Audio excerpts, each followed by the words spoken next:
March மந்த்லேயே நல்லா வெயில் அடிக்க ஆரம்பிச்சிருச்சு. அம்மா வந்து கோதுமை கொடுத்து விட்டுருந்தாங்க.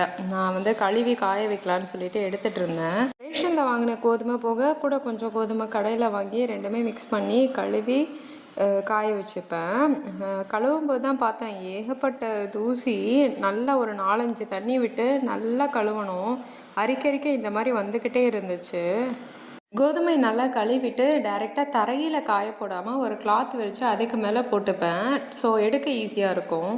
தம்பி ஃபேமிலி வந்திருந்தாங்களா, 2 பேருக்கும் ஸ்நாக்ஸுக்கு வந்து சக்கரவள்ளி கிழங்கு மசிச்சு கொடுத்தாச்சு. 2 பேருக்குமே லஞ்சுக்கு வந்து ராகி கூழ் பண்ணலான்னு சொல்லிட்டு ராகி வந்து கொஞ்சம் அதிகமாக ஊற வச்சுட்டேன் ஆர்வக்குளரில். அதுக்கப்புறம் அதில் வந்து கூழ் பண்ணி நாங்கள் வந்து சாப்பிட்டுக்கலாம் அப்படின்னு சொல்லிட்டு முட்டை ஆம்லேட் போட்டு அதில் வந்து கொஞ்சமாக தயிர், அதுக்கப்புறம் வந்து சின்ன வெங்காயம், பச்சை மிளகாய் போட்டு நல்லா கரைச்சி சாப்பிட்டாச்சு. பசங்களுக்கு வந்து பனங்கற்கண்டு போட்டு கூல் பண்ணி ஊட்டி விட்டோம். சம்மருக்கு எதையாவது குடிச்சிட்டே இருக்கலாம் போல இருக்குங்க. பாய்.